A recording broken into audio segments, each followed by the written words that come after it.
Baul consists of Dehatattva, Rasatattva, and even Guhyatattva, as you told. So is sex considered a sin in Baul philosophy? Not at all, because sex, it is to, we say songjam means to come out of that lucration or the greed of sex.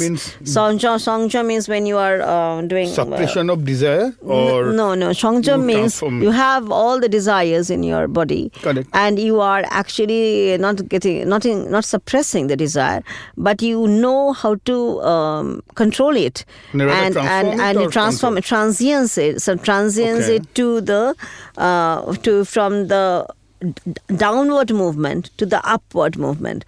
So we Bauls do have the climaxing and or just not Bauls, I mean tantric yogis.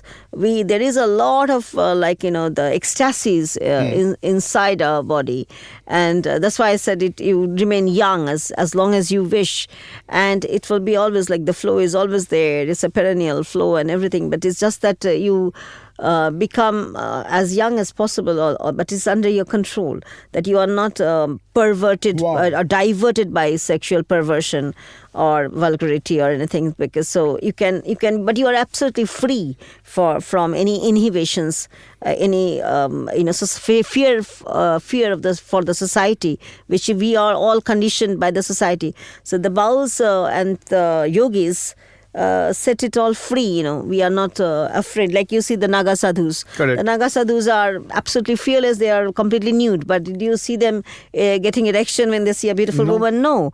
So this is what it is all about. But when they want, they can make anything possible in the world. So how are masculine and feminine energies viewed in Dehatattva? Or body philosophy, what I mean. Well, this is what is very interesting also. Very interesting question. Because it has... Because why I'm asking you is that every time we say Baul in Kolkata or in India, we mean it's a song only, as music. But Baul can be all part of the sadhana. Okay, so many people are not aware of that also. That's why. Yeah. Because it is, there are different layers of Baul sadhanas. But when, so initially they say that you need a sadhan sangini, means you need a bhairavi or a practitioner for doing the sadhana. But when my Baul guru is Purnadas Baul, as you know, Shamrat. So he has done his sadhana in his prime time in his life. And he told one very important thing is that a Baul, and I started practicing, so when I started realizing it, that when you deeper you go to the sadhana, then you don't really need a man. A man doesn't need a woman, or a woman doesn't need a man. It can be Ardhanarishwar in one body. Means a man and the woman are possible to. You can have your man in Shiva and Parvati. If I am a woman, I have a man inside my body. Correct. And if you're a man, you have a woman inside your body. So for doing a sadhan sangi, as you said, we need a sexual partner or a practitioner partner. And for that, you can use yourself. But you have to go it's a final layer of that sadhana, of that practice, that when you can meet and mingle with your woman inside, being a man, and vice versa. Okay. So that is like quite an ultimate form of sadhana. But until then, people do probably need, when they're not up to that level, if the level is lower, then they need probably a man or a woman in the sadhana. Okay. Yeah. So, you mean that all Bauls may be virgin or may not be virgin? If I put in this way. Well, we call it brahmacharya. When somebody brahmacharya, that Chaturashram in that way. When we have a brahmacharya form of a Baul, which means a person has been a virgin all life, and it is possible. I know of some Bauls who had been, but say they did do the sadhana without even after being a virgin, which means with being practicing brahmacharya, but still they could do the sadhana, because Baul sadhana is about deho rosh, which means the deho juices of the body, and the nectars of the body, as we call it, and so that is the important part of the Baul tradition, to practice that. So even if you are a virgin inside your body, but still that all the organs are working and all the juices are working and the nectars are working. This is a prasangika, it's a line which is related to this subject, I would say, like this boatman I was talking about. This is Kandiya ব্যাকুল হইলাম ভব নদীর পারে মন তরে কেবা পার করে মাঝে তোর নাম জানি না আমি ডাকতি মুখারে আমি ডাকতি মুখারে মন তরে কেবা পার করে. Excellent, excellent, excellent. Hello everyone. Welcome to Jomiye Adda, a fireside hangout where conversations go beyond headlines and dive into ideas that shape the future. Today, we are privileged to host a truly global mind, an artist whose work refuses to stay within a single form, and whose practice challenges how we understand body, voice, and freedom. Our guest is Papia Ghoshal. We are honored to begin our Adda with Papia Ghoshal. Thank you, Jomiye Adda, and special thanks should definitely go to Suryasis. I'm so much delighted to be with you, Suryasis. Thank you so much. I am honored. And hope that our audience, listeners would enjoy our mutual Jomiye Adda. So, Papia, before we step into Baul philosophy, let me start with a very basic but important question. You choose Jomiye Adda, a fireside hangout, as a purely audio medium. No camera, no visuals. Why do you feel Baul conversations belong more to listening than watching? Is there something about sound, breath, and silence that aligns deeply with Baul thought? Absolutely. I think when we discussed, that we would come to Jomiye Adda today, and then I was always used to audiovisual mediums, and then we went to the academy and we met, and you told me this is about audio, just the audio, and I thought it so much relates to the Baul philosophy, the thoughts, the practices, because in the previous times when we were growing up, we didn't have audiovisual medium as such. Radio was there at that point. It was absolutely radio time, and it was always haunting us, and still it haunts me, the radio part. But even this is a technique, as we say. But even the real freedom is when we are free from every single technique and go back to the roots. My slogan is let's go back to the roots. Oh, excellent. So that's how I chose to be to be in this path, because in those times of the Gurukul, it was just Shrutidhar was the way. Correct. That from years to years, what you talk, it is through the Shruti. So this is how I have been sort of raised, and then slowly technology came in. But this, your Jomiye Adda, gives me a beautiful feeling that this sound therapy kind of exercise to make me go back to this root slowly. Okay. So basically, who is a Baul really? Religious, philosophical, or a way of life? Definitely not religious. Oh. Baul is a philosophy, and it is the way of life, how you can implement the philosophy. Because one part I always try to tell to people around is one part is a lot of lecturing about Bauls, a lot of performance, brilliant performance are around, who are very good in instruments because they're doing it from childhood till now. But they are not carrying on unfortunately, because of I think various reasons, including the economy, that it is not possible to carry out the real preaching, the real philosophy.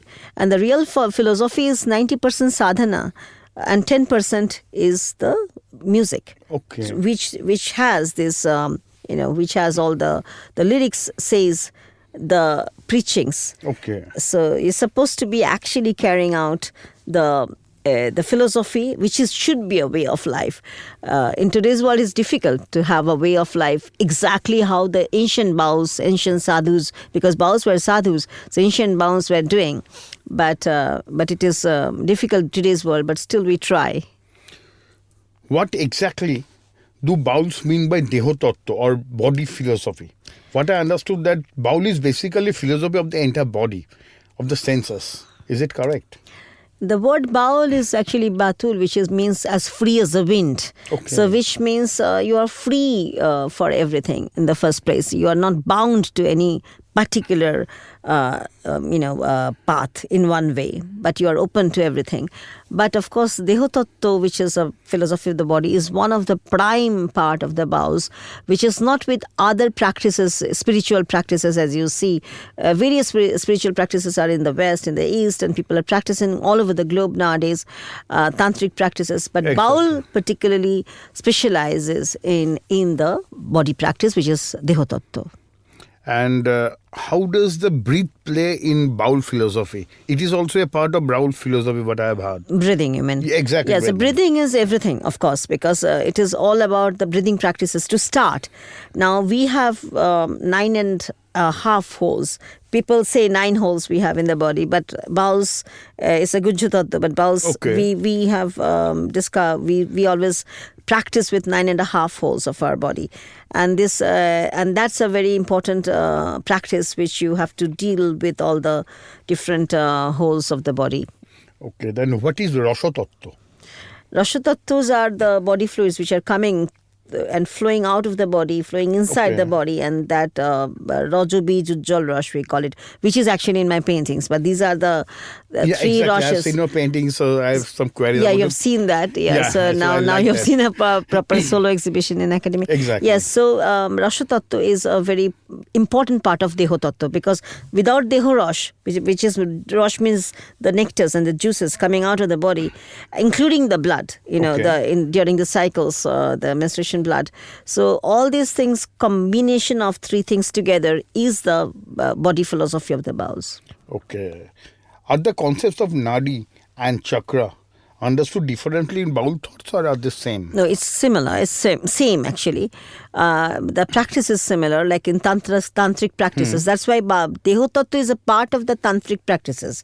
The tantra yogis, not tantra is conceived wrongly in the world even, because tantra, people think it's about black magic or boshikaran. Exactly. People think it is about sexuality. It's completely not true, as far as I have understood in my 35 years of practicing this tantric philosophy of the practice, and being with a very, very important tantric sadhus and gurus who are world, I would not say famous, but they are very powerful. Because I don't like to go to the famous people. I am not a celebrity stuck person. I don't want to behave like a celebrity also. But I like the idea of importance of somebody who has done the research. And those who have done it, they don't want to. Most of the Bauls and the tantric yogis I know, they are hidden somewhere. You have to find them out in the deep inside jungles, and they have their own small little place where they are practicing. So I try to discover that and try to learn from them, which I did since a long time now. Okay, so you mean that the Baul and the tantric Bauls are also a part of Tantra. Okay. So it's not the complete Baul philosophy, it's not the complete Tantric philosophy. But Dehatattva is a part of Tantric philosophy or practice. And how does Shabdatattva or Nam relate to the body? Everywhere. I think even today, like me and you are talking, it has a Shabdatattva, and like when we are discussing, even every sound is coming from the it's related to the universe. Okay. So that has now how you are using that, like when you said Aum. Okay. So people misconception is they call it Om, but the real sound is Aum, like this. So it has come from the Nabhi and then goes up and it says Auma. So there are different phases of the sound. Ma. So these all these three things combine to Om, Aum, and then to Om, like when you repeat and chant. And why this 108 times and how is 1008. So it all has, because we are just we don't have so much time to elaborate on so many things, but it is a very long discussion. But how you deal with the sound in the with the universe, because jaha ache brahmande taha ache deho bhande, we say, which means whatever is in the universe, all are related to your body. And sound is a very, very prime and important thing as you're breathing, because sound comes also, like you have breathing practices, pranayama as we say, then different parts of practices which are very important, and sound is very important. Okay, so for this reason, whether the body is regarded as a temple in Baul? Yes, or Baul absolutely. songs rather? Yeah, absolutely. Baul is use the body as a temple. We have metaphor of a nuka more than a temple. Metaphor is used like a temple, not we say temple, Deho Mandir, but Correct. mainly we say nuka, boat. See, there are plenty of songs which relates to the boatman, to the river, and the boatman is a Baul. And it is related because it's like boat is like freely moving with the waves, with the tides. It goes with the tides. And obviously we're not talking about a modern day ship technology. We're talking about this old bhala kind of boat which goes with the tides, and is freely moving. Along with the tides. Along with the tides. So that is why it's used as the metaphor is used like a boat. Body is a boat, Okay. So if one doesn't understand Dehatattva or body philosophy, do you think Baul music is misunderstood? People can still, as we say about the sound, people in the West, let's say, they don't, if they are just new and they are just coming for the first time in a concert and they just see, they just hear about, listen to the Baul music. I have seen they didn't understand the language and the philosophy and the practice which is inside the language, which is Bengali. They still came to me, some women, like elderly women were coming, it has happened more than one time. They came to me and they were crying and then saying that your soul touched my soul. They were showing soul to soul. Okay. Your soul touched my, and they're crying. And I don't know why, because I always feel that I'm not the best Baul, in the world, and I don't feel that I've got the best music in the world. But I still felt, and it has been witnessed several times that people come and say it touched the soul. I'm talking about foreigners who doesn't understand. Now we obviously do a bit of a translation, the gist of the songs. We try to translate to the audience, and so that they understand a bit of it. But still, it is still the sound, the feelings. And what is very important is bhav in Bengali, we call it, which means the feelings. And that you would understand about, this is the genuinity, because there was a Hindi song long time back, if you remember the old Bollywood song called, or Bombay songs, those time Bollywood was also not in vogue. So it was Kishore Kumar's song. It says that ye public hai ye sab jante hai, which means the public, you cannot ditch a public's eyes and the ears. So if you don't have the feelings, the bhav, then it is very difficult to relate to this. For the audience, one line from your Baul song. Okay. I know you're having a throat because you're traveling a lot from Chennai. Yeah, that's right, yeah. But still, just a one line. This is a prashangika, it's a line which is related to this subject, I would say, like this boatman I was talking about. This is... Kandiya kul hoilam bhava nodir pare mon tore keba pare kare maze tor nam janina ami dakti mukare ami dakti mukare mon tore keba pare kare. Excellent. So, what practices are essential to become a true Baul? The practice, actually, first thing what we, Lalun Shai, our Bangladesh, who was brought up in Kushtia. And so Lalun Shai ji, who was one of our prime Bauls, he, Baul sadhaks, he used to say that Shumoy gele shadhon hobe na. Means if you have crossed the line, like the time, then if you come to the sadhana time, which is the practicing time, you have to start when you are in the prime youth. Okay. So this is how, if you started that time, then it is possible to do the philosophy of the body and the practice sadhana. But if you have come late even, then still this Shushomoyer din guya, Shushomoyer din guya, Ahoshmoye, Ailam nodir pare, Mazi tor nam zani na, Mazi tor nam zani na, Ami ডাকতি মুখারে আমি ডাকতি মুখারে মন তরে কেবা পার করে. So Shushomoyer din guaya means if the time has passed, then if you come in the wrong time, means when you are already old, you shouldn't come to the when it is old, when you are old. Come in the right time. Okay, so means just if I now correlate it with finance, just like a person needs to start investment very early in their life to reach the ultimate goal, Baul is also something like that.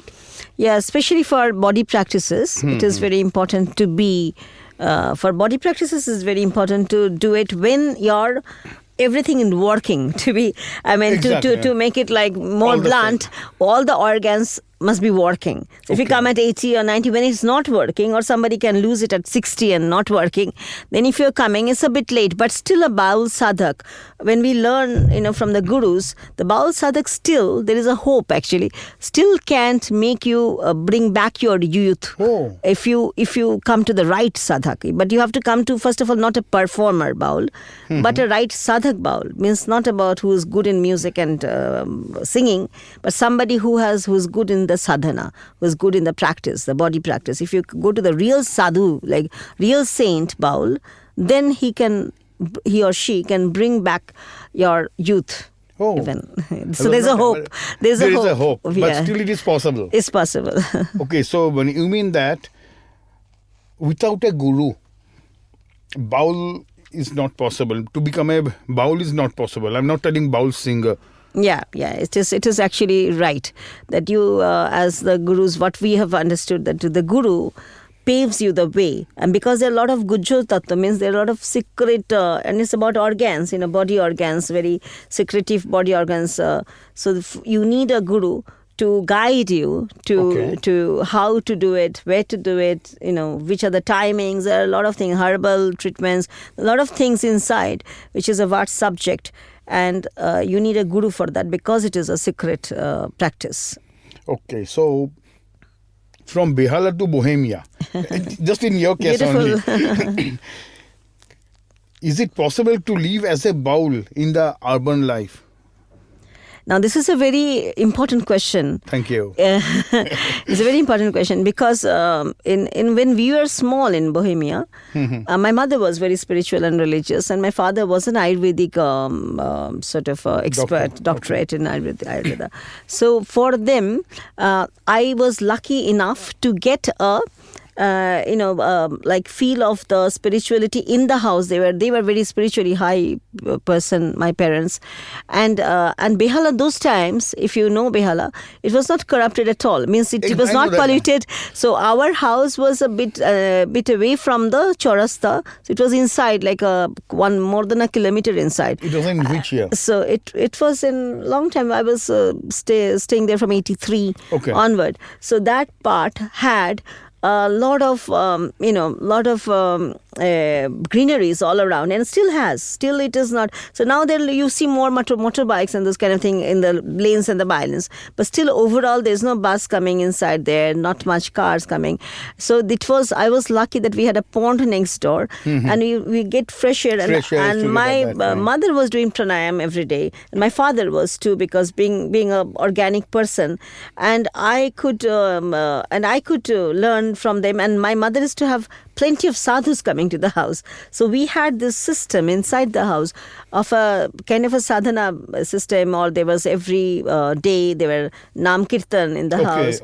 So that became a part of our life basically. So I was born in that. Then I was traveling alone to the villages. I was a very alternate child. So I was not, when my father would be angry with me, I would be angry with my father and go alone to take a train from Howrah, go to a village which I like. So I was getting a lot of village interesting. Bohemia is equally interesting because Bohemia had a beautiful. I was having this house, which is a gallery downstairs, and it was a 4th century BC civilization called Zbraslav in Bohemia, Prague. It was in Prague 5, but it was called Zbraslav, and it had a Zavist range, which was a hills and the Vltava river and the forest, Holy Celtic Mountains, there's to say forest, Holy Celtic Forest, hills, Celtic hills and the Vltava river were merging together. So that mingling point was my house and my akhara basically. So that was a very important decision I did, I think, in life, that I used to every time in the early morning or middle of the night go and do sadhana in the forest. Just opposite my house was that. So just go inside the forest and be with the wild animals. I have pet snakes as well. So snakes are not pet as such, but I just have a feeling that I make them free normally in the house. They're moving around. Sometimes they're like lost and then have to, they hide, snakes are a hiding nature. So, but they come back after 2-3 days, you see them again back. So I lead a beautiful nomadic life.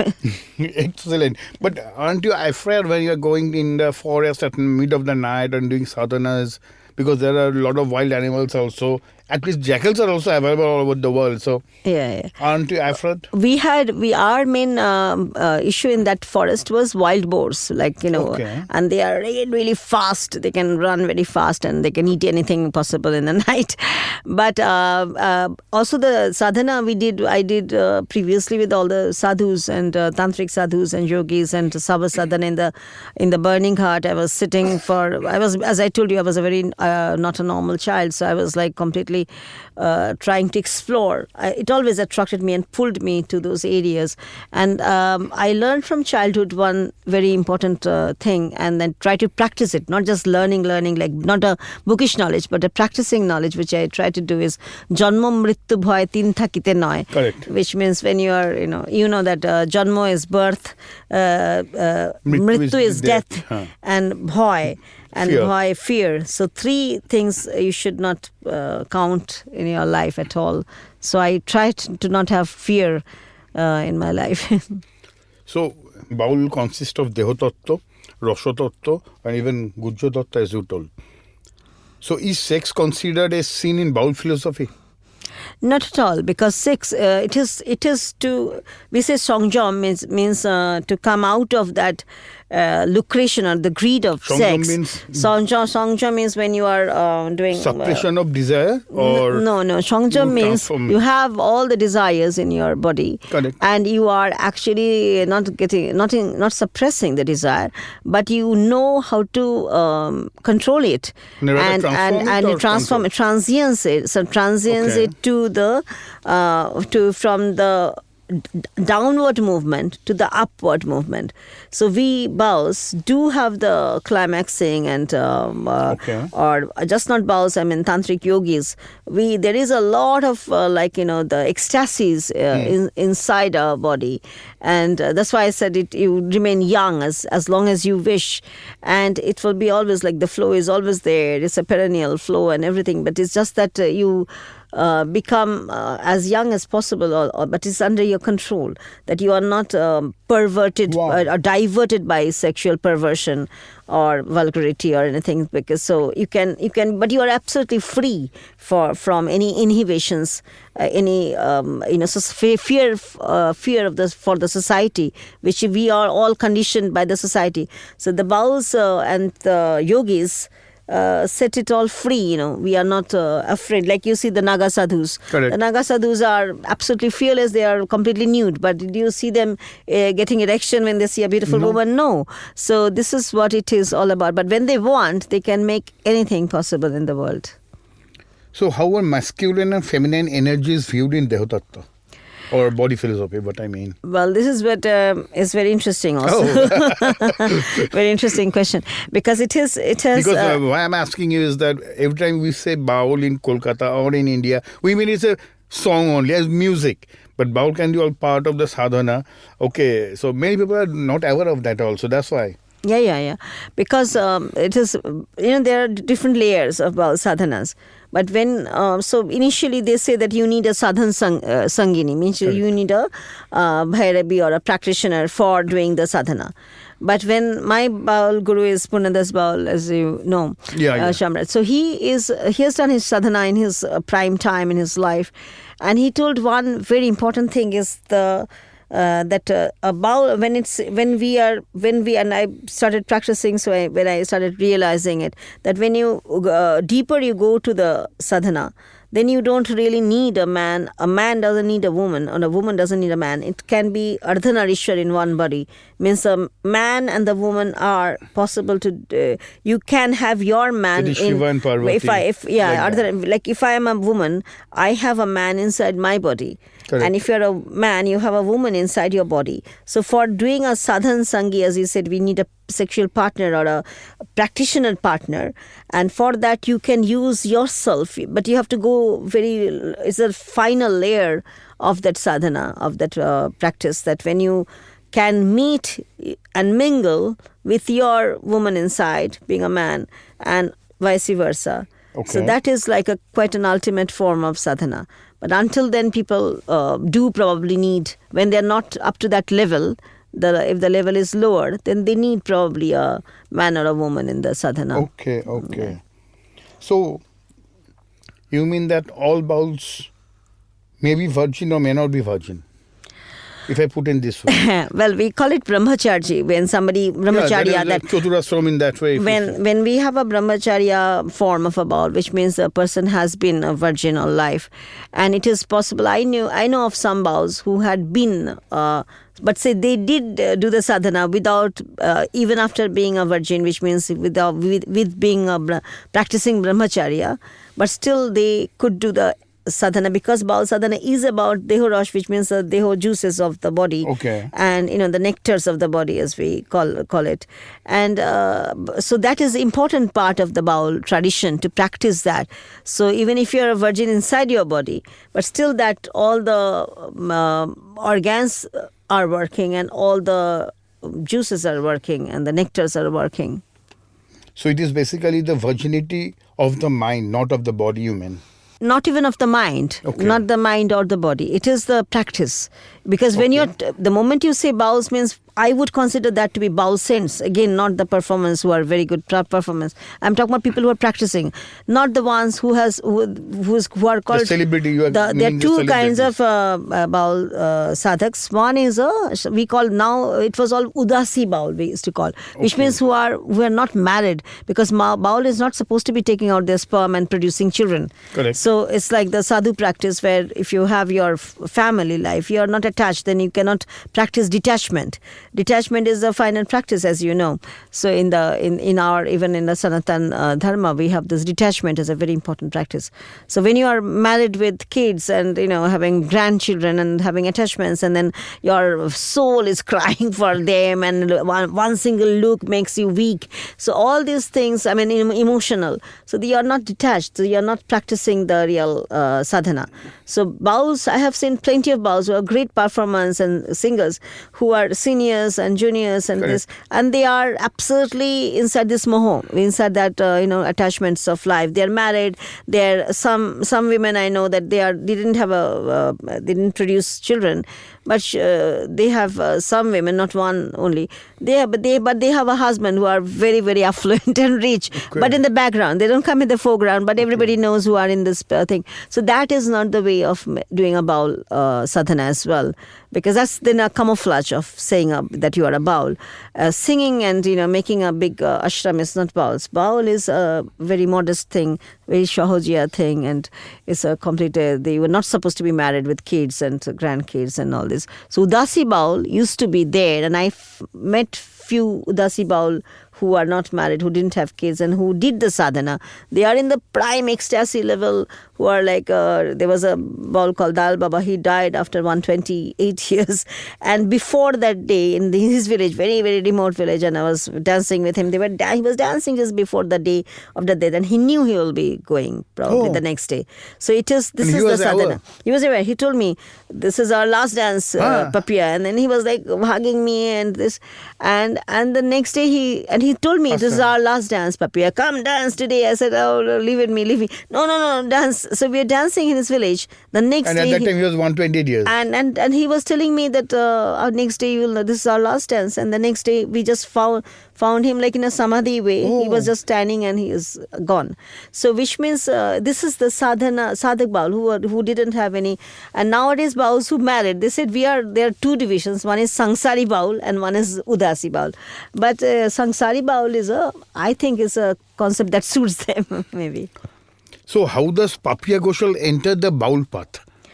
Well, I being a fine artist, as you know, and a poet, and I am an actor still.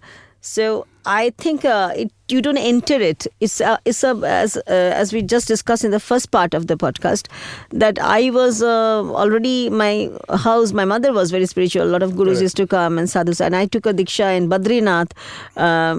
Miraculously, it was a miraculous diksha because it was a big landslide in Badrinath, and I was first took diksha from Mahananda Brahmachari Maharaj, who was also Brahmachari, which means he, in your terms, is virgin, and he was a big tantric before, and then he was Balananda Brahmachari's disciple. And in 86 I took the diksha when I was very small, and my mother took me there, or I was okay. So he was also my mother's guru. It was my first guru, and then Purnadas Baul became my Baul guru. Sadhan Baidagi in ashram, he's my Shiksha guru. So I had been floating with, trying to understand and learn in the remote villages from different sadhus and gurus all my life. And so it was not that I diverted myself to Baul. It was that I was already in the path. And it was not only with Bauls, it was with other gurus also, or other tantric gurus. And Tantra, again, I'm telling you, it's not a black magic guru. Tantra has nothing negative in it. So it was when we say tantric, the people who are making business out of saying tantric, that's a business. Like people who are trying to misinterpret the word tantric. Tantra is tan and antra, means tanu and antra. Tan in Sanskrit is body. So it's again Dehatattva, knowledge of the body is tan. So tantra means people who are completely under control of your body. So that is a tantric, because the word itself says the thing. So everything else has been misinterpreted, which I try to, whenever I talk to the world, in different parts of the world, I try to sort of eradicate whatever is wrong in the system. Correct. And it is very easy to understand, because the tantric word will tell you what is tantra.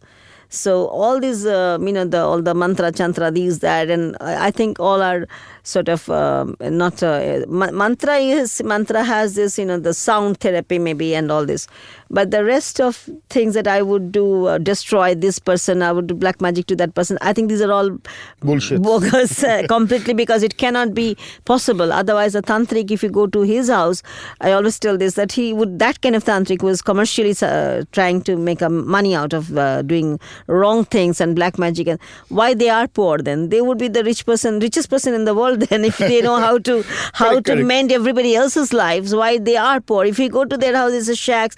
I've been to many places like this. They live very differently, shabby place, and a very so it's I don't believe that myself. Yeah. So, but the real tantra yogis, they are very positive. They are there to do things, good things, because it's all very scientific at the same time. So when tantra is so much of science, breathing practices, body practices, foods, and everything together, and this to go by this philosophy. So the Baul tantrics are people who are quite seriously doing this as a sadhana, and yeah.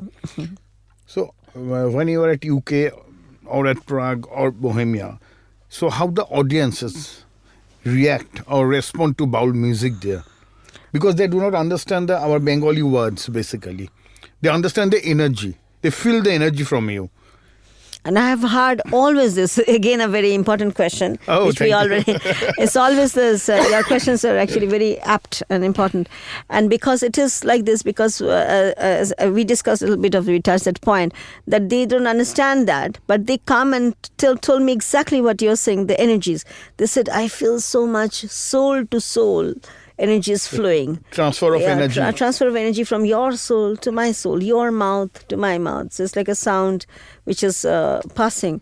And I've heard it many, many, many times from all over the world, not just in London or the other parts of UK, or just not in Bohemia, because Prague is a part of Bohemia. But there are other parts of Bohemia which I travel extensively because I have a lot of concerts and this. And yes, Germany, Vienna, like all these neighborhood places. And even in the villages of Bengal, forget about the world, Western world, even in the deep villages of Bankura or Purulia, people relate to me. I mean, I get so many calls from Purulia, Jhumur singers and Bankura Bauls. They kind of relate to me as somebody who is not pretending to be like, I'm one of them, I'm just one of them. Correct. Yeah, but they are better singers and better musicians, I would say. Always I'll say that, yeah. But one thing, do African rhythms come close to Baul trance and the Baul music or the songs or the lyrics? Not really. It's actually the Jhumur, which is because I just mentioned about Purulia, Bankura. Exactly. That's why belt. I'm asking you that belt is Jhumur belt mainly, and that Purulia, Bankura belt is more of a Jhumur. And the Jhumur music and some of the Baul music also is adapted. Jhumur music is adapted to Baul music, like Sanatan Das Baul, who is Bankura based. Then Gamcha Baba, who is Bankura based, whose real name is Barid Das Baul. I stayed in his akhara for many months and this. And then Patka Baba, who died, who was 24/7 with me when I'm in India. So when I used to be in India, when he also passed away, his name was Lobo Das Baul. Okay. And they were in Bankura, belt of Bankura and the borders of Purulia, that side, like Shonajuri side.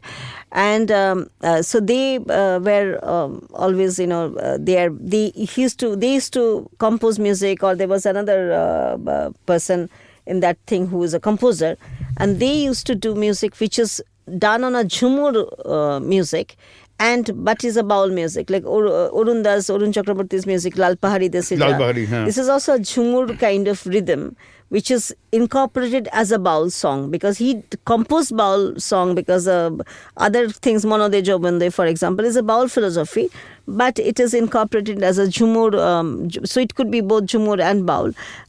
And Shodananda Das Bauls, that Gache Bhar Bedhe Dena. Okay. Gache Bhar Bedhe Dena le, Gache Bhar Bedhe Dena. Oh, Dena Dena Dena Dena, Dena Dena Dena Dena, Gache Bhar Bedhe Dena lo. This was one. Then Lal Paharir Dasija Ranga Matir Dasija, Lal Paharir Dasija Ranga Matir Dasija, Hitakituki Manai Chinai Re, Kipare Manai Chinai Re. This is the Mono de Jobanen. Mono de Jobana de Duiti Dana Lagain de Mono de Jobana de Duiti Dana Lagain de Mono de Jobana de Oh Mono Jodi Tibi Betty Extodana Pabo Extodana Pehe Betty Camone Uribo Betty Camone Uribo Re Mono de Jobana de Mono de, like this. So these are all like Jhumur belt songs which are used as a Baul song. Shodananda Baul. Shodananda Baul is one of the prime Bauls in the Bankura belt, who was composing a lot of Baul music like this. These are Arun Chakraborty, what I told first too. And Shodananda Das Baul had done some music as well, a prime Jhumur belt, yeah. Nowadays, a lot of Bauls are visiting overseas, US, UK, or Japan, Australia. But still, why Bauls are often perceived as poor? Well, because the attire is the attire is also something like that. So yeah, no, but because the belt, what we Birbhum belt, and first of all, I think in the previous times, the ancient times, and which I can relate very well to as well, because the Bauls didn't want money. So in the previous times we didn't want money, and even now, like the real Bauls, the real sadhu, if you tell them that okay, I have no money to give you, and they'll say okay, no problem, and I'll still come and I'll still sing for you. So it's just the attitude, and this is the path of life, the way of life. So this is how I was talking about the way of life. And Madhukuri, for example, when Bauls were downtrodden people from the villages, and they didn't want to become just a singer or a performer. Those times, ancient times. Okay. And today's Baul, starting from Purnada's Baul, who was the first Baul to go abroad, I think, because his son, he was very good here, of course, so he got money and he sent his son abroad, and the son used to take him for tours, and so that kind of they became rich for that particular time. But as far as I know, my Guruji Purnada's Baul, they didn't want to possess the wealth. Whatever money he got, he just distributes. He comes back and pays for other Bauls. So many people come to the house. They're like in the ashram, So it's a process of doing Madhukuri or doing performance, bringing it back to the house, do the basic necessary needs, and then spread it out. So I try to go by the ancient freedom way. I will call it a freedom that you don't get bogged. But there is a richness, you would come to that point, I think, later on. Where is the economic sustenance of the sustainability. That is also very important. The sustainability is actually there for the performer Bauls. If you want to know, the performer Bauls are making a lot of who are just performance, because there are two phases. I know that. One phase is the sadhak Bauls, which who would not worry. Indian saint type. Yeah, they would not want to have money. They would bring the money and they will flow it out, flow it out, and then again they will go out and get the money and then flow it out. So this is how they sustain, of course. But the performer Bauls are doing very good, because they have their own beautiful mansion in the house, in the villages, and all the foreigners are coming. They're staying in their ashram. So there is they are preaching the Baul things. And one Baul I know, she's even doing marriages between foreigners in the Baul way, which means every way to get some money. And be basically rich, not just sustenance. It's not a question of sustenance anymore. It's a question of richness now, that they are much richer than you can conceive of some guy who is just taking a 1 lakh rupee and here in India and going for a concert. So when that happens, that is these are like normal singers. But these people are getting a huge amount of money as charity funding in the NGO, and then there's a lot of foreigners are coming. They are getting, so they are and some people are based abroad also, and they're going on, coming, and there's a lot of money, because maintenance is not so much. So the maintenance in the villages is quite low. So all the more the money stays in the village, and the good income is that people are coming to them. So automatically money is coming and been stored there. And then they, with the low maintenance in the village, and it is a very good preaching to spread over the world, and that Baul tradition is spread over the world. So whatever people are doing in the villages, in Shantiniketan and other places, I think there is a lot of money flowing out and flowing in, I have seen your canvas also. So is Dehatattva the invisible grid underlying your canvas? Is there any relation? Because I felt something like that. It's not even invisible. It's so much visible. It's very much visible, actually. It's nothing, because I don't have any visions in the art. As a person, I'm very shy. Like a personal Papia Ghoshal is a shy person. But as a artist Papia Ghoshal, or a Baul Papia Ghoshal, or a, poet Papia Ghoshal, I have absolutely, or an actor Papia Ghoshal, I have absolutely no shame. So I do it because things which are like we are born nude, we are dying nude, and that should be done in a very open way, because if I put close to my to the bodies which I'm doing, then you first of all you don't get the body contours and the right way, so your shapes, and so the beauty of the body, the beauty of the body, you cannot put them sari just for the market. That market demands a sari to make an Indian version of the thing, so that you, as an Indian painting, you do very good. So I know the tricks of the trade. Sometimes I could do that, but it's very easy to do that technique. But I try to make my canvases, as my real life is and my personality is, to be as honest as possible. And there's no innovations in that. So everything is very open in my life. I'm an open book, so people can read it very easily. And there's no time even to do all these camouflages. So what I do is that my bodies are usually nude, and that like a Naga sannyasi would be. Correct. And it is absolutely a Dehatattva that's why I asked you the same thing. Yeah, it's a Dehatattva. Exactly. There must be some relation, otherwise how we are going for that option? Absolutely, because a painter is what an artist, we say, is what the human being is. And that should be it. If somebody is not doing that, I think then they are doing sabotaging their own art and sabotaging themselves. So that I don't do it. I'm very open about it. That an ancient Indian tradition, which is Dehatattva, a several thousands years old tradition, Kamakhya Mandir, which worships the old sadhus you'll see all over the India, from Himalayan belts who are usually hidden, are coming, which are inside the cave. They are coming during the Ambabachi time. And what is an Ambabachi? Is goddess's menstruation. They're celebrating a goddess of vagina. They're celebrating vagina, which is full of nectars everywhere, all through perennial, and the menstruation blood for 3 days, which is a belief, let's say, for a long, many years. So it is Indian. Whatever I'm doing now in my canvases, I have done works with my menstruation blood, my body fluids, and I put semen, because that is what is the Dehatattva combination. And the Baul, very, very strong, deep-rooted Baul and Tantric philosophy. Okay. And so just not the Baul philosophy, it's the Baul Tantric philosophy and the Tantric philosophy. Very old, like Shakti, that Kamakhya Mandir is one of the major Shakti pits, or the most important Shakti pits in the world. Or world means I'm talking mainly about India first. But from all over the world, people who are knowing about it, they're coming and worshipping that, and then the menstruation goddess. So that this is a powerful work, I believe, and I have been all over the world. I'm exhibiting that, and the government of India is exhibiting that.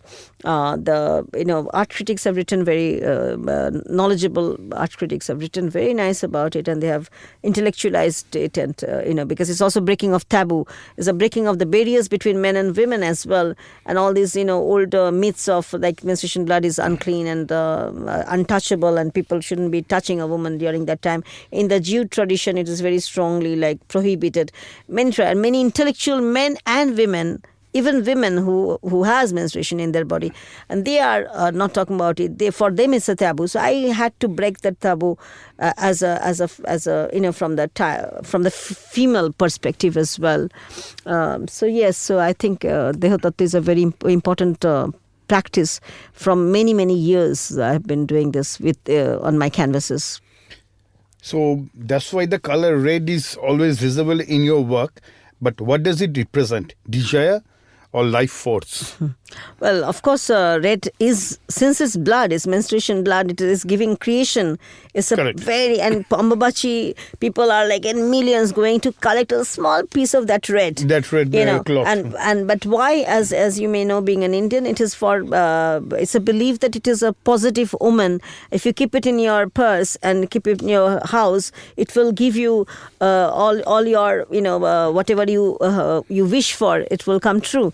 So whoever I shouldn't say this, but whoever has collected my blood paintings, and they had prosperity in their house. They told me they came back and got the second painting. Many women in London and Prague and many other places, Germany. So whoever has collected it, there had been some, thank God that there had been something always positive in their house. So I believe that if you're a good practitioner and if you try to be a good human being, which is the first basic part of being a sadhu, and then it relates to the person. And when you have, so the conviction I did or I'm doing these paintings with, I think it has a very positive impact, like Ambabachi times, and somehow some universal strength and some force guided me to do these works. I mean, I was not. It was not a preconceived notion that I'll break the taboos. It was a subconscious mind. Yeah, it just happened. It just happened that I was attracted to do this from the childhood, from my teenage times. So by now I have more than maybe 1,000 canvases on this subject and on this medium. So it is definitely something in the universe has made me do that, I think. So in that case, what I like to ask you, do you think the paintings of blood and keeping those at the house of the purchasers? Yeah. You told that these bring luck. And is it a taboo or superstition, or well, how can you relate that? No, this is not a taboo. Different taboo is negative word, but a superstition is also a negative word. But I would say that it's a belief. Okay, it's a belief, like in Ambabachi, when you go, when a sadhu is energy to that. Yeah, it is everything is very positive, because I myself had got so many houses after that. I have got prosperity. Whatever I wanted, it came. I didn't want too much money in my life, but if I would want, I would get it also. But still, I have about 5 properties in the world. So in London, in Bohemia, like in Prague, London, here, 4 houses. So if you talk it like materialistically, and just now you talked about the how the artists are surviving. So it's not about surviving, it's about surviving very nicely. How many men in the world could do it also? Exactly. So with corporate jobs and everything, everybody is I know my own relatives who are having houses and cars, and everything is on mortgages. For me, there's no mortgage. I have zero mortgage in my life, and I can sort it out. My rest of my life will be completely, if I don't do anything. I don't do a job. I don't do anything. All I can. I'm getting prosperity through just my canvases and my work. I maintain car, I maintain everywhere, not just here, even in all over the world, wherever I travel. So and without any mortgage. So it is, the universe has given me a lot of affluence without me asking for it even. So it automatically happened, and my clients are quite affluent from that time. More somebody I know who had 20 clients before, and after he started collecting this particular works of Dehatattva, and they have now 200 clients. So these are happening somehow. I'm lucky about it. I think it's a blessing. So it has nothing. It's a good omen. It's a blessing. It has nothing to do with any negativity or taboo or anything. Yes, I'm breaking the taboo, because some women would not conceive it. Even being a woman, intellectual woman, they would take it they would not conceive it. So I'm breaking it. I'm trying to explain that it shouldn't be like that, because it's a shame that intellectuality cannot come inside, But there is, but it is not a superstition for sure, I think. Well said. In your paintings, what I have seen, faces are often incomplete or only partially visible. Are they metaphors for the incomplete human being? Exactly. You are very, very... This is the first time somebody could understand this part, because I usually don't speak about it. But you are the first person in the world Thank you so who much. has actually, in the world even, who has conceived that thing. Because if you see, I have done a few figures, which is 69. Okay. Which is also part of Dehatattva, I was showing the crisis of this today's world of mingling together, a man and woman's body, which are all sold out fast. They are not even with me. All of them are gone. Different positions I have done that, but the head is missing. Exactly. I've seen one of them. Yeah, because when the head is missing, which means that they are that is the crisis of today's world, that people want to mingle. There's only a desperate need of body getting inside the body, but there's no head in it. So forget about heart. Soul is missing, definitely, but even the head is not there. There's no even thinking involved in the whole thing. There's no involvement at all.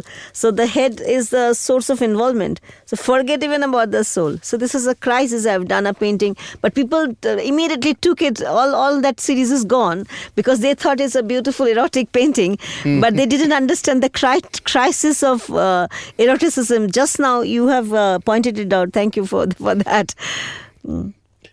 But in many of your works, The eyes are open, yet the gaze feels undefined.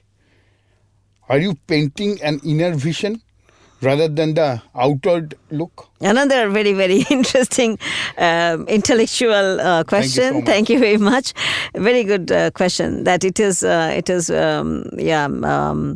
So you being psoriasis, I can see that you're an intellectually sound person. Yes, you're very right that the eyes are gazing, but it doesn't have involvement in it. So it's like, because in today's world we are meeting each other, there is always a motive behind everything, how to gain, and there's no involvement in it. And there's not a temporary involvement is also missing. Forget about the few. So we don't believe in friendship in the long term nowadays. We believe in a short term, fast way, how to get something fast from somebody who is a little bit powerful. Everybody is thinking how to gain from each other. But there's no genuinity in the relationship anymore. That it doesn't need to be a man and woman's physical relation or a loverly relation. It could be just a normal friendship. And the friends can be a friend to each other, and there will be already mutual gain through the friendship. But to come for an agenda and just to feel that agenda, how to use a person and leave that person and go to another person. And that is something, is a big crisis in today's world, which I feel very, very painful about. And I being a single, small little woman, I always say small little third world country Indian woman, though India is not third world in my perspective, it is definitely a first world country, how it was before, and it is coming back, very big force, it is coming back way. Yeah. But I mean, I am not that, not a huge personality to change the whole world. But I feel so much pain with this crisis of today's crisis, that why people cannot come like a true, genuine friend, remain the whole, as a long-term friendship. And then things, if it has to happen, automatically things happen, automatically things happen. So this is a crisis and a pain which I would like, especially Bengalis, to know. This is a very important discussion, I think, that Bengalis are also, because I travel all over the world, and every Bengali in every single corner of the world are trying to sabotage another Bengali. Moment you see that one Bengali is with another Bengali, the third Bengali will say, oh, don't be together because this is wrong about him and this is wrong about and behind. And that way they are so business unwise. That's why Bengalis are the worst case of, they are most important case of very, very good brain. But instead of being a sweet, good and energetic, united way, they sabotage each other. They use a shrewd brain about, a very clear, good brain. But the shrewdness come as predominant and then try to just break each other. And the business, I feel Bengalis are business unwise. Because if you see other caste here, in Calcutta, they have dominated here, because if somebody is in trouble and then they need like some small amount or a big amount of money, the other person will mortgage, the other relative who is distant relative for the other caste, they will mortgage their land for helping that the relative who is distant relative. And Bengalis, if they had a opportunity to help a single inch, they'll cut that single inch to help each other so that the other person is in trouble. So this is so the business wise, business is unwise, So if the Bengalis are after another Bengali, supporting another Bengali, then it would be the Bengali world would be very good, because they have beautiful brains with, after eating so much fish. And then and you feel that after visiting so many countries in the world? Yeah, it is everywhere. All the Bengalis are same, and they're talking about it. They're saying we are crabs, but doing the same crab mentality to another person. So that is something. Not everybody is, obviously, exception is not a rule. But if the Bengalis are listening to this, and I would request Bengalis to be business wise and not business unwise, because the business is failing because of this. You referred to motifs. Do the recurring motifs in your paintings function like mantras? Well, I am not a very important personality who is chanting mantras all life, like my mother was doing. I think to do that, you need a lot of time. And because I am vacillating between 4 different fields, all the fields are very important to give time to, like paintings, then music, then acting, and then direction is there. And direction, I'm even not saying much because it is less I do in life. But acting, painting, documentary films all the time I'm doing, and the fourth part is my poetry. Even it's a very writing, and then I'm editing a magazine, 200-year-old British heritage magazine called the London Miscellany. Then I've opened a charity now for helping other artists, which is called the Indo Global Cultural Forum in the UK, so that other Papias can get support, like so like this. So what happens is, this is so much time taking that to then chant the mantras which my mother could by heart. All the mantras is when I was a kid, I could hear them all the time. So by hearing from her all the time, all the mantras, I have remembered most of it by heart now. But mantra is metaphorically, if you talk about mantra, yes, I think all the paintings I am doing are very, very spiritually motivated from the essence my mother has taught me. All the gurus and sadhus. Who was your mother? Sadhus. My first guru was my mother always, and will be always, even she is no more, and my father is no more, but they're always my guru, the first guru, But I have been with so many sadhus in life, and most of the times you'll be surprised, the sadhus are calling me from Kamaksha, from Rishikesh, from Benares, Papia ji, aa jaiye, like this. I was in Kumbh Mela this time, last time, like Mahakumbh, because sadhus were pulling me. Come, what are you doing in Calcutta? Come to Mahakumbh. So I have a very beautiful life, My life is very interesting. It is not, I don't meet people who are not soul connected to me. Only people who are solely connected to me, I just meet them, and I'm very happy, and I don't have any problem with other things to manage my income and all this. So everything flows through the spirituality. I think I love to have this same life, spiritual life, and paintings are related to all the paintings are, I believe strongly, they are very positive vibes and spiritual. In your work, is the female body an individual or a form of energy? Yeah, more like a form of energy, definitely a feministic energy which is coming, like Shakti, Every female who I depict, you'll see there's a third. That was in UK auction, I think. Yeah, and there's a third eye you'll see in every normal human being also. Like the Kali form is not like the calendar Kali, but it is like a human form, but with a third eye, and everything is quite... yes, I feel every woman who I see them as goddesses. Every struggling woman is a goddess. Every every woman who I meet in life, I feel them to be a part of this goddess's energy, Shakti. And I try to worship all of them nicely. Because what I have noted, the eyes are more or less open in measure of paintings, yet the gaze feels undefined. Are you painting the inner vision rather than the outward look? Yeah, I always try to go deeper. That is the inner vision. You absolutely, because I'm a poet as well, so I do always try to go deeper than the first layer of the society. Yeah. And your figures often appear solitary. Is it loneliness or self-sufficiency? No, definitely self-sufficient. Everything about me is nothing like, I don't talk about the loser's perspective. I'm always a winner's perspective.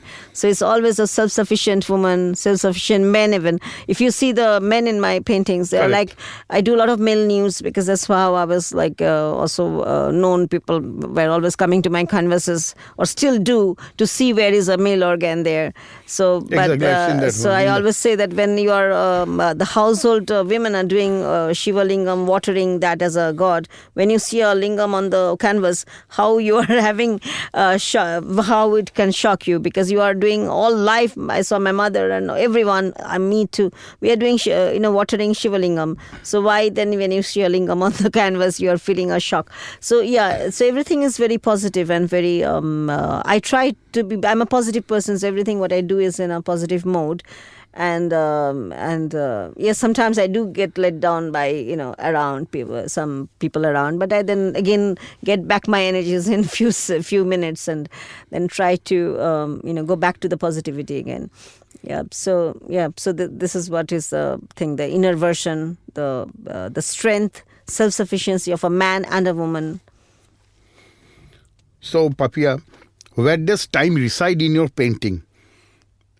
In the future, in the past or at the present? No, only at the present. I obviously take my inspirations and this beautiful knowledges from the past, and the history attracts me quite a lot. Especially our Sanatani, his history is very interesting because it's hugely modern. It's so modern. If you even 11th century Konarak and Khajuraho later.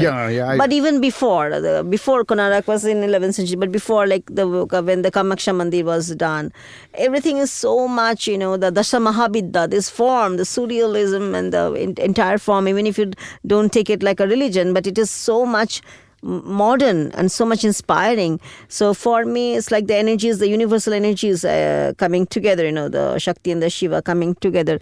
So I absolutely feel that it is a kind of history is very important, because that influences we all have who are interested in those kind of ancient modern theories. It's modern. Correct. That's why because it is so modern, it is applicable in the present for me. Everything I do is for the present, because tomorrow I'm not sure if I go out of this place, it will be my last breath or not. Nobody knows. Exactly. So the future is no point thinking about the future when the future we don't know what will happen to the future. So, but if I can take the past and to share my knowledge of the past, which many people would not have the time, or probably they didn't travel or didn't have the interest to find out all these hidden jewels from the past through these areas.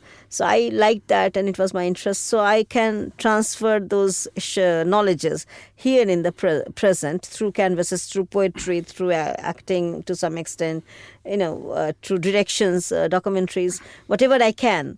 But the future, I don't know what will happen, so I don't worry about the future at all. Has Baul practice changed the way you choose colors? No, it has happened actually before. As I told you, we cannot choose to be a Baul. I believe it was that, a way of automatically. Yeah, I think the Bauls we all of us are either born Bauls or not. Correct. Born saints or not, born good human beings or not. So it's like the universe guides you, and it guided me to this path. And my parents didn't actually like the idea that I was moving around with the Bauls and, all the tantric sadhus and this. I did it hiding from the family, because my father was obviously wanted me to be a doctor, and he was very glued to the studies all the time. He was a scholar. He wanted me to be studying all the time. But I did all my studies after I left school and colleges, actually, the real studies. So it is not that and the colors I started doing when I I didn't initiate as a Baul from Punnadas Baul since many years. It was only after I found out a lot of fake Bauls, I brought them abroad. At that time I brought them abroad, and then I started realizing, these are the Bauls who are supposed to be, wearing, they are in saffron and they're moving around and they're showing off as Bauls, and they're actually from the sixth sense what we are supposed to be, detaching ourselves from, and they have every single sin I see. So I thought, so this is a wrong, our Bengal is becoming like this. I felt that and then Purnadas Baul I met, and he wanted me to be his disciple. Sadhan Bairagi wanted me to be. He said, like how Ramakrishna wanted Vivekananda to be in the ashram, I want you to be my disciple, not the other way around. And he told all the Japanese, that time in the ashram, all the Japanese disciples he had. So he called everybody and said, I want Papia to give the Diksha. So it happened to me this way, that they kind of wanted me to be their disciples. So I said, yes, this is a path which I should now take it seriously, because I see so much fakes everywhere. They are good performers, I'm telling you. They're like all the time singing and dancing. They don't have any other works like I have to do. So they have a lot of time to practice under the tree and do that, which is a nice thing. But they are performers, and I felt so much sadness. I thought, okay, this path, maybe it's one or two people who are not married, who didn't take the sansari way, they like me, if there are 10 pure people can come as and practice purely without any greed to go abroad, because I'm already based abroad, without any attraction to be having a family life, to have a sexual life, to have children and all this. I thought some of us, if we really take it seriously, it could again go back to the old practices, because singing and everything is a very practice. Musical instruments, singing is a part of the practice. It's not a very big. It is time-taking practice, like a singer is doing, for example. Correct. So that can be done anytime. I was looking at your paintings. The bodies you paint often defy realistic proportions. Any specific reason? Is it consciously or subconsciously, first of all? I couldn't understand. You mean defy or defy? Defy. The proportions, the hands. Yeah, of course, because that's a surreal. If you see, Salvador Dali is one of my major influence in life. Like, because I was in Figueres in Dali's museum 5 times when young age, when people deviate themselves to a lot of greed. I used to be even a homeless in London and Paris, and and preserve that money of the hotel. And I used to hang around with artists all night and homelesses all night to get another kind of life from them. Not this Indian sadhus. I used to have a thing. So that was my purpose. So I had the money, but I used to save the money to go to Spain, and then take a train to Figueres from Barcelona. So I've been to 5-6 times there just to go to Dali's museum. And so that was a big influence in my life. So I was, and I saw a lot of very important films, Boonwell and Goddard and everything. So I was exposed, as intellectually exposed, I think.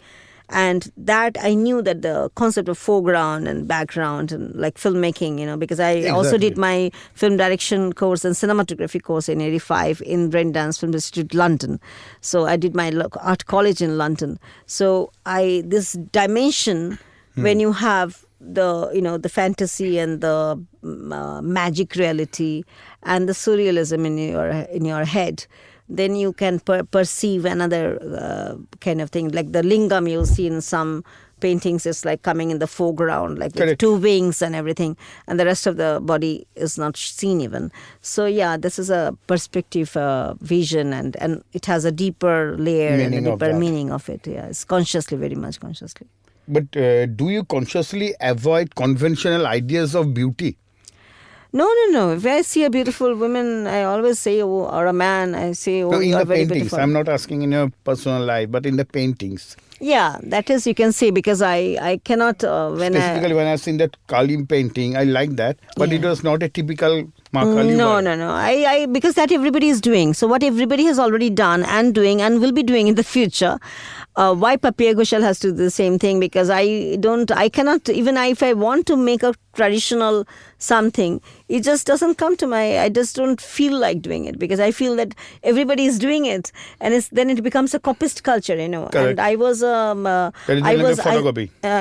So it's kind of, you can take a photo and make it we can just print it in 100 rupees, and you can go to Gariyat market and any other market, you see such photos everywhere. So I have been blessed by the universe to be a creator, to have a one unique piece in the world, and that's why I have a lot of market. And some of your paintings are even sold at 7 digits. I've seen that. Yeah, because all my life I've been selling that, and I think people are intelligent. The art buyers and art collectors and auctioneers, Correct. They are more intelligent than getting a same copy, same typical ideas, and the same ideas similar. I will not call same as similar. So if something is similar, then what's the point of doing the same similar things? Then you are not unique. And I don't do it consciously. My uniqueness or whatever I do, it just comes from that particular time when I'm sketching or doing things. It's always in the mind because of the exposure, I would say, and the research and the education. Because it's seriously done. I am a serious researcher. So I cannot do something which is, and I know nobody else can even conceive it, because not many people had traveled all over the world in this way, that in the morning I'm in the House of the Lords, sitting and gossiping and having lunch with them, with the lords and the ladies, And in the evening, I come out of the building and then I just wear my shorts and then go down and float myself is the word, float myself to with a homeless guy, and then I don't even know where we go into the garage doing singing. He's a guitarist and this. So I have no boundaries in my life. That's why the exhibition is called Beyond Boundaries or Beyond Borders. So I do that. So that kind of contrast. And then, London is a different city, cosmopolitan city. One is a Bohemia, is a complete kind of spiritual place, and Calcutta is a different place. So this contrast, a whole year I'm having these three concepts together. So, but when I switch myself off when I'm in London, I switch myself off from Calcutta. Okay. When I'm in Calcutta, I switch myself off from London. So I'm in the present. I work for the present. I'm living for the present. I don't believe in past or future. So are your paintings meant to ask questions or to provide answers? Provide answers, I think. To the right person. If there is a question, if somebody cannot understand, they can always, I'm very cool and cool. And when you ask me for to come here and share my knowledge, I said, fine. So I'm very open to, and in Baul philosophy, we also have a thing called Shahajya, means simplicity. Okay. And to be simple is the way of life, If one day the songs fall silent, would your painting still remain Baul? Yeah, Baul is not a today's thing. It is like, it is, I think, it is the future, it is the present, it is the ancient heritage and philosophy. So it is not something which can die. It will be a philosophy which will always remain. I will die. My paintings may remain, God knows, because paintings are more like a product. So if and I'm saying I'm a legacy rather. Yeah, probably. But I'm a single woman. I don't know. I have no family who can carry forward the paintings. But in case the legacy remains through auction houses, through museums, which is already there in many different places. All the different museums, important museums have my works. So in the long term, I don't know. But I don't want to know even. I'm just doing my work now, today. Because you're enjoying it. Yeah, I'm just doing it now. It's passion. It is nothing to do with any equation. I do it because I have to do it. I think it's done. And I will do it in the future as long as I'm alive. But after that, I don't care what happens to that. Thank you, Papia. So what I understand, it was not only a podcast. It felt like I was sitting by a fire, listening to the body speak. Every gathering has an ending, but some conversations don't really end. They simply grow quieter. Tonight at Jomiye Adda, we didn't try to prove anything. We just took the time to listen to ourselves. This fire will fade, the space will empty, but if something from tonight leaves a little warmth inside you, then this fireside hangout has done its job. I am Surya, and this was Jomiye Adda. We'll meet again by another fire, on another evening, by another Jomiye Adda, rather for another fireside hangout. Over to you, Papia. Thank you, Surya. And Surya means sun, if I'm correct. Correct. So you have got the fire inside you through your intellectual head, and I think it has been a lovely conversation between us. And as you say, it was not a typical communication. It is more of understanding the whole, vibes and energies and flowing of the sun, energy of the sun and the moon, or whatever universal energies coming together to one podcast called Jomiye Adda, which is an apt name for the whole Adda session. Thank you, Surya. Thank you. Thank you so much.